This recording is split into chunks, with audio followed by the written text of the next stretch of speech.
Assalamualaikum warahmatullahi wabarakatuh. Bismillahirrahmanirrahim. Alhamdulillahi rabbil alamin. Wassalatu wassalamu ala ashrafil anbiya wal mursalin Sayyidina Muhammadin wa ala alihi wa sahbihi ajma'in, amma ba'du. Saudara-saudaraku kaum muslimin dimanapun Anda berada, pada malam ini kajian Islam aktual akan membaca beberapa hadis Rasulullah SAW berkaitan dengan zikir-zikir setelah sholat. Kita yang pertama membaca kitab Al-Adhkar min kalami Sayyidil Abrar, zikir-zikir dari sabda penghulu orang-orang yang baik, karangan Al-Imam Al-Allamah Al-Mujtahid Muhyiddin Abi Zakaria Yahya bin Sharaf An-Nawawi rahimahullahu ta'ala, Imam Nawawi. Nah, di sini di dalam kitab Al-Adhkar ini, kitab Al-Adhkar terbitan Darul Minhaj, Al-Adhkar halaman 141. Babul Adhkari ba'da shalah. Bab ini menjelaskan zikir-zikir selesai sholat. Jadi selesai sholat itu ada zikir-zikir yang dianjurkan dibaca. Jangan langsung pergi, jangan langsung meloncat dari tempat sholat, tapi zikir dulu. Ajma'al ulama'u ala istihbabi zikri ba'da shalah. Para ulama telah berijma, para ulama bersepakat atas anjuran berzikir setelah sholat. Jadi setelah sholat itu dianjurkan berzikir, bukan dulu-duluan pulang, itu setelah sholat. Waja'at fihi ahaditsu katsiratun shahihatun fi anwa'in minhu muta'addidatin. Dan mengenai anjuran zikir setelah sholat ini datang banyak hadis yang sahih dalam ragam yang bermacam-macam. Fanadhkuru atrafan min ahammiha. Maka di dalam kitab ini, dalam bab ini akan menyebutkan beberapa bagian yang paling penting di antara hadis-hadis itu. Yang pertama, rawaina fi kitab Tirmidzi an Abi Umamah radhiyallahu an.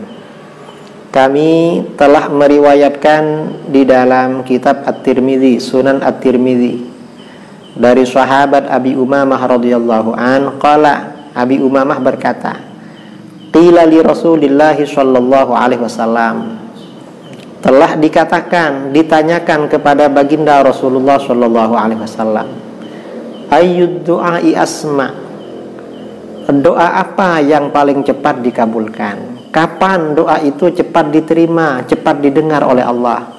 Qala, baginda sallallahu alaihi wasallam menjawab bersabda, jauful lail wa duburus shalawatil maktubat, atau jaufal lailil akhir wa duburus shalawatil maktubat. Bisa dibaca dua. Doa yang paling cepat didengar, maksudnya paling cepat dikabulkan oleh Allah. Yang pertama, doa pada pertengahan malam yang akhir. Pertengahan malam yang akhir itu, malam itu dari maghrib sampai subuh itu berapa jam? Nah, tengah-tengah itu namanya tengah malam. Semakin akhir itu semakin bagus, karena itu memang doa cepat dikabulkan oleh Allah. Kemudian waduburos shalawatil maktubat, dan di belakangnya atau setelahnya sholat-sholat maktubah, sholat 5 waktu. Doa setelah sholat 5 waktu itu cepat dikabulkan oleh Allah.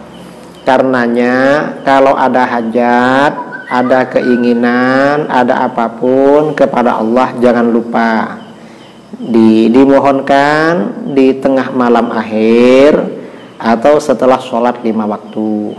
Mungkin Anda ada punya hajat soal ekonomi, atau Anda ada hajat soal perjodohan, jodoh, atau Anda ingin apa saja. Waktu-waktu itu tengah malam akhir atau selesai sholat maktubah, sholat 5 waktu maksudnya. Qala At-Tirmidzi, Imam At-Tirmidzi berkata, haditsun hasan. Hadis ini adalah hadis hasan. Kemudian warawayna fi sahihil Bukhari wa Muslimin. Kami meriwayatkan di dalam Sahih Bukhari Muslim. An Ibnu Abbas radhiyallahu anhuma, dari Ibnu Abbas radhiyallahu anhuma qala. Ibnu Abbas radhiyallahu anhuma berkata, kuntu a'rifu qidha'a sholati Rasulillah sallallahu alaihi wasallam bitakbir. Aku mengetahui selesainya sholat Rasulullah sallallahu alaihi wasallam dengan bacaan takbir. Artinya apa? Selesai sholat Rasulullah itu gak langsung pergi, tapi berzikir dulu. Ini yang disebutkan takbirnya. Sebenarnya yang dibaca bukan cuma takbir. Ini namanya zikrul juz wa iradatul kul. Menyebut sebagian tetapi maksudnya banyak macam zikir yang dibaca. Wa fi riwayati Muslimin, dalam riwayat Muslim, kunna na'rifu. Kami para sahabat tahu Rasulullah selesai sholat kalau sudah berzikir habis sholat. Jadi habis sholat itu zikir, bukan rebutan pulang.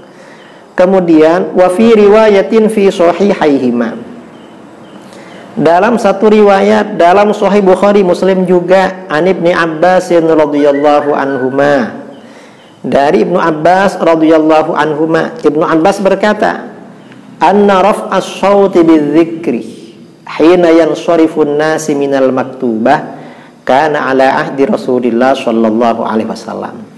Sesungguhnya menyaringkan suara dengan zikir, mengeraskan suara dengan zikir, ketika orang-orang selesai sholat maktubah, sholat 5 waktu, itu berlangsung pada masa Rasulullah sallallahu alaihi wasallam. Nah, ini artinya apa? Ini menandakan pertama, para sahabat itu pada masa Rasulullah SAW sehabis sholat baca zikir. Itu yang pertama. Yang kedua, para sahabat itu pada masa Rasulullah SAW baca zikirnya nyaring, keras. Karenanya orang-orang tahu, orang yang ada di jauh di luar tahu kalau di masjid sudah selesai karena zikirnya nyaring. Wa qala Ibnu Abbas, Ibnu Abbas juga berkata, kuntu a'lamu idzan syarafu bidzalika idza sami'tuhu. Aku mengetahui apabila mereka selesai sholat dengan suara nyaring itu ketika aku mendengarnya.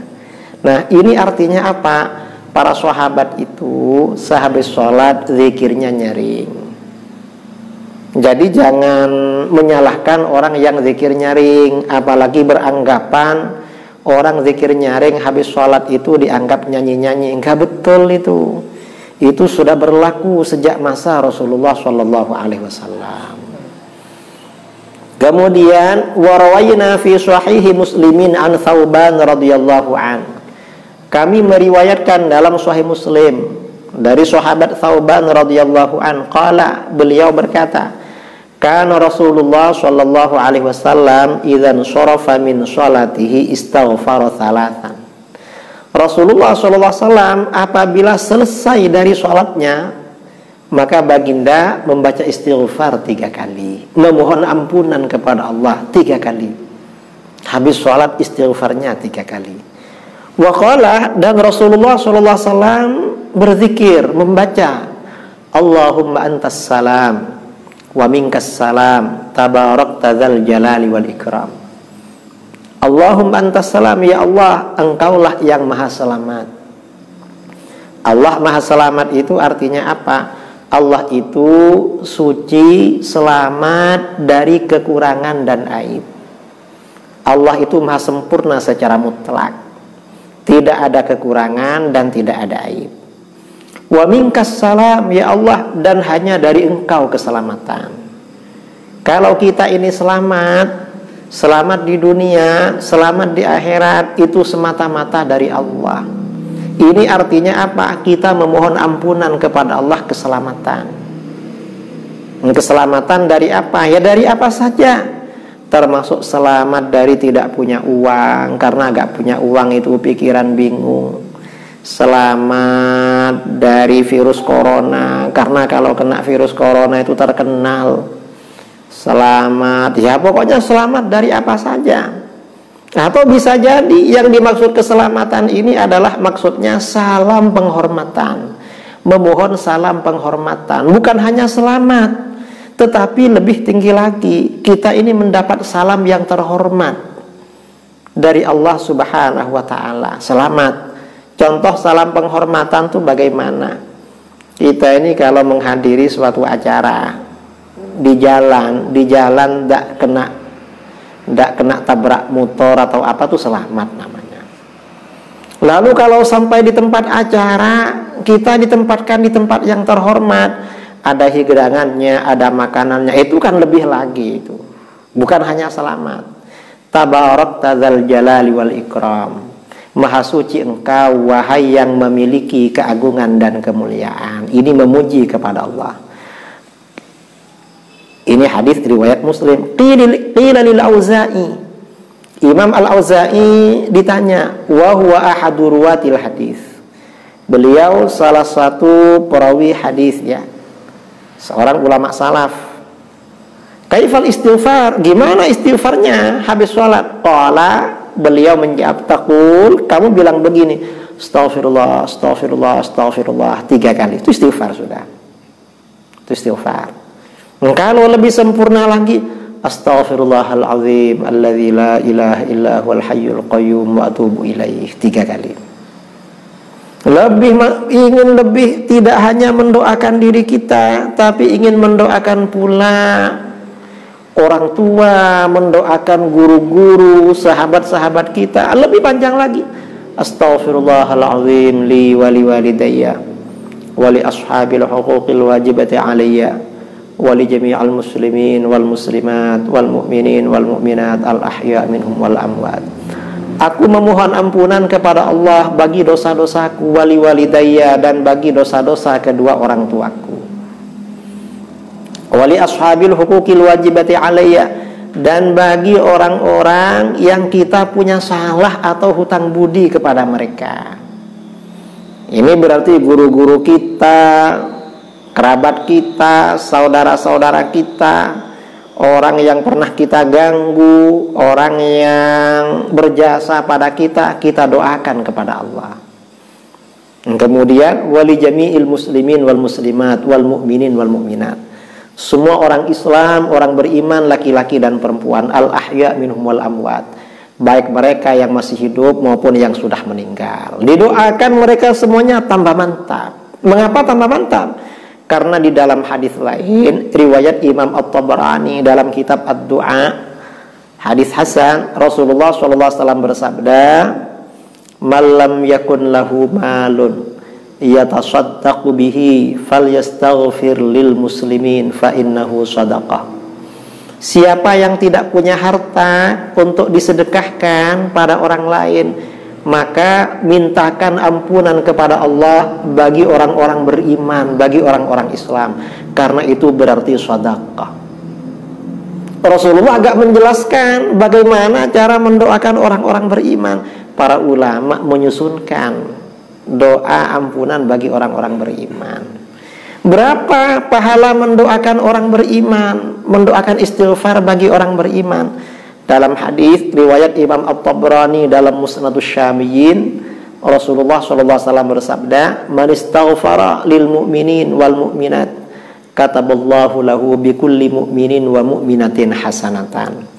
Siapa yang memohonkan ampunan kepada Allah bagi orang-orang beriman, laki-laki dan perempuan, maka Allah akan mencatat 1 pahala bagi orang ini dengan setiap orang beriman, laki-laki dan perempuan yang dia doakan. Kalau kita mendoakan seluruh orang beriman sejak masa Nabi Adam sampai sekarang, apalagi sampai kiamat, sebanyak mereka Allah memberikan pahala kepada kita. Ini istighfar ya. Kemudian istighfar. Wa rawayna fi sahihayil Bukhari wa Muslimin 'anil Mughirah bin Syu'bah radhiyallahu an.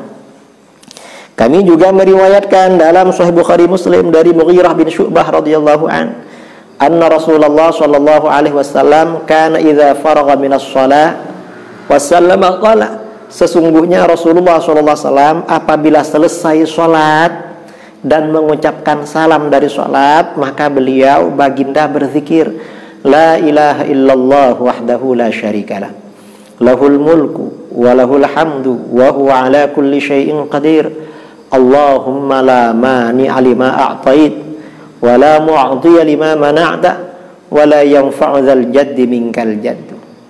Ini zikir Rasulullah SAW sehabis sholat. Ini sunnah. Nah, ini artinya apa? Kata para ulama, ini isyarat Rasulullah itu habis sholat zikirnya nyaring. Bukan cuma mulut itu bergerak-gerak komat kami, tapi gak kedengaran suaranya. Kalau gak kedengaran, gak tahu mau baca apa habis sholat. Karenanya zikirnya itu keras. Wa rawayna fi sahihi Muslimin an Abdullah bin Zubair radhiyallahu anhuma.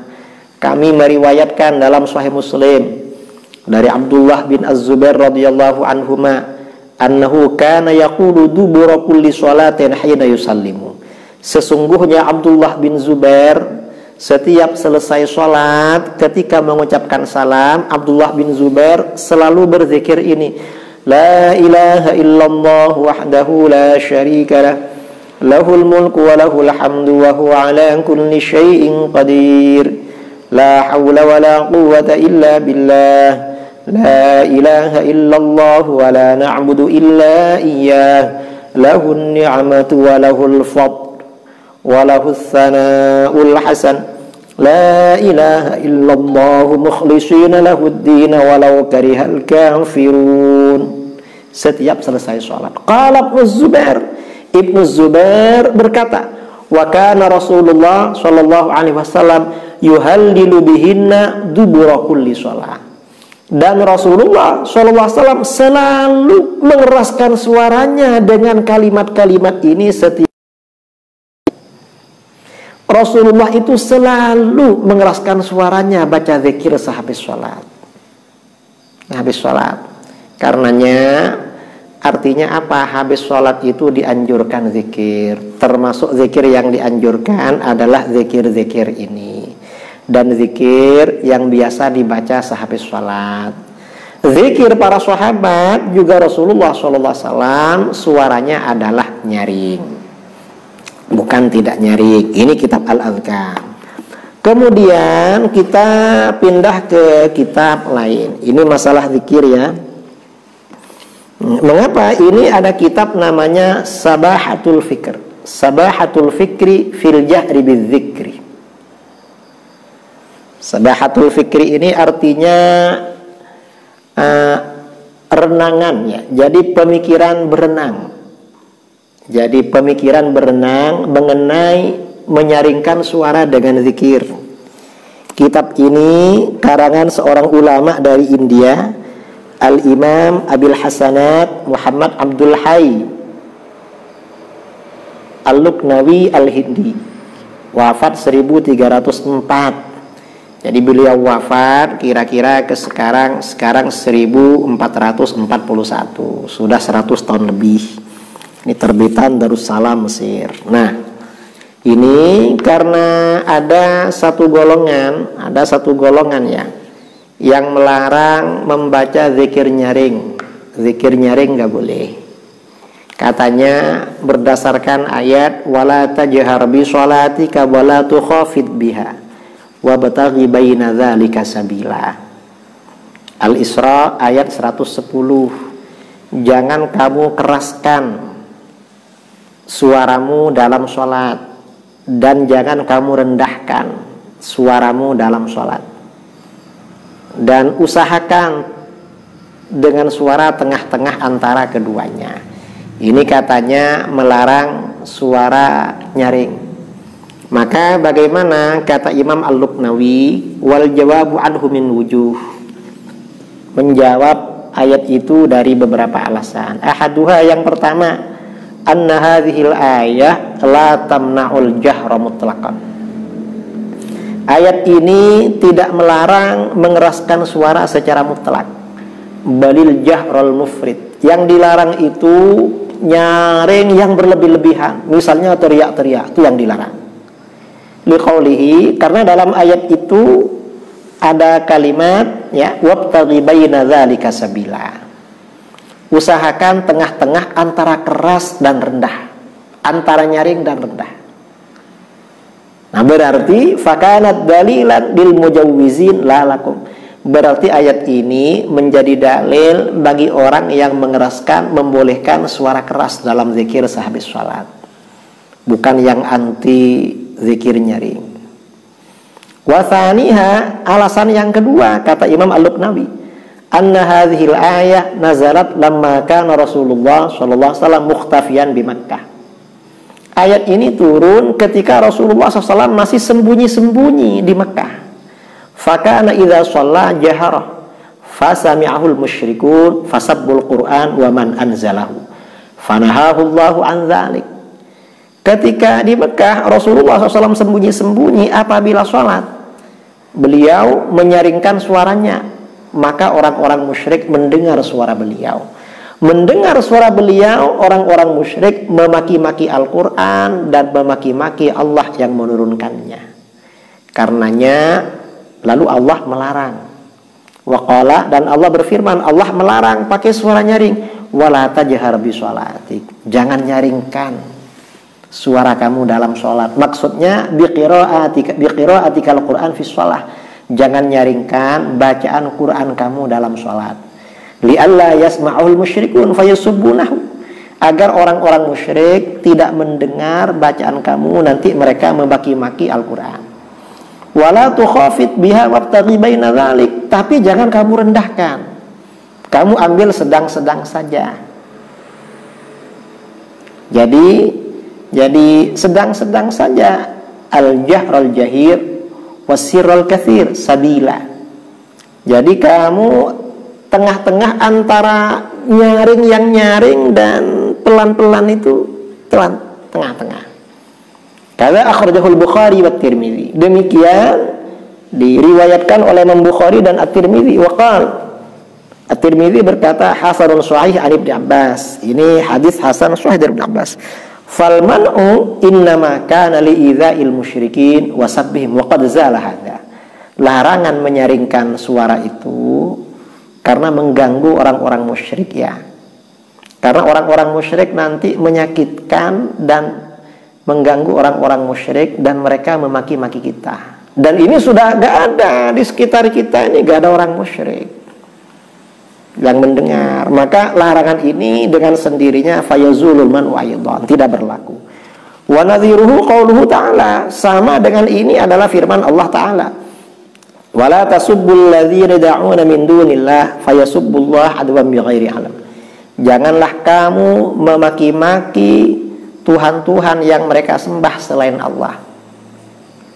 Maka mereka orang-orang musyrik akan memaki-maki Allah dengan sewenang-wenang, dengan tanpa ilmu. Fanaha an sabbil asnam walladzina yad'un. Allah melarang memaki-maki berhala dan orang-orang yang menyembah berhala. Janganlah kamu maki-maki orang-orang yang menyembah selain Allah atau berhala-berhala yang mereka sembah selain Allah. Maka akhirnya apa? Allah Subhanahu wa taala melarang memaki-maki berhala dan para penyembah berhala, li'annahum kanu yasubbunallaha ta'ala an dzalik. Karena akibatnya mereka nanti akan memaki-maki Allah. Allah Maha Suci dari makian mereka. Waqad zala hadzal makna, dan alasan ini sudah tidak berlaku. Karena negara Arab sudah muslim, fazala hadzal nahyu. Berarti larangan ini dengan sendirinya tidak berlaku. Asyara ilaihi Ibnu Katsir fi tafsiri. Demikian isyarat dari Imam Ibnu Katsir dalam tafsirnya. Wa thalithuha, yang ketiga, anna hadhil ayah nazalat fi du'a fi tasyahhud. Ayat ini turun mengenai doa ketika tahiyat. Kama akhrajahu Tabari wa Ibnu Khuzaimah wal Hakim. Sebagaimana hadis yang diriwayatkan oleh Imam Ibnu Jarir At-Tabari, Imam Ibnu Khuzaimah, Imam Al-Hakim, hadisnya sahih. Ana Aisyah radhiyallahu taala anha, dari Aisyah radhiyallahu taala anha. Fala dalalata laha 'alal man'il jahri bi dzikri mutlaqan. Berarti ayat tersebut tidak menunjukkan larangan menyaringkan zikir secara mutlak. Karena kalau tasyahud ya memang pelan memang zikirnya. Artinya apa? Berarti zikir sehabis sholat berlaku seperti biasa. Tidak dilarang untuk suara nyaring. Nah, ini pelajaran pada malam ini ya. Mudah-mudahan bermanfaat, kita mendapat barokahnya. Kedua kitab ini mendapat barokahnya sholawat yang kita baca kepada baginda Rasulullah SAW. Insyaallah kalau tidak ada halangan dan persiapan sudah cukup, besok malam kita akan membicarakan tentang suara langit pada malam Jumat pertengahan Ramadan.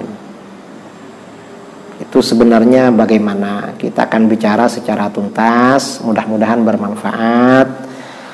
Kurang lebihnya mohon maaf. Wassallallahu ala sayyidina Muhammadin nabiyil ummi wa ala alihi wa sahbihi barik wasallam tasliman katsira. Subhana rabbika rabbil izzati amma yasifun wa salamun alal mursalin walhamdulillahi rabbil alamin. Subhanakallahumma bihamdika asyhadu an la ilaha illa anta astaghfiruka wa atubu ilaik. Assalamualaikum warahmatullahi wabarakatuh.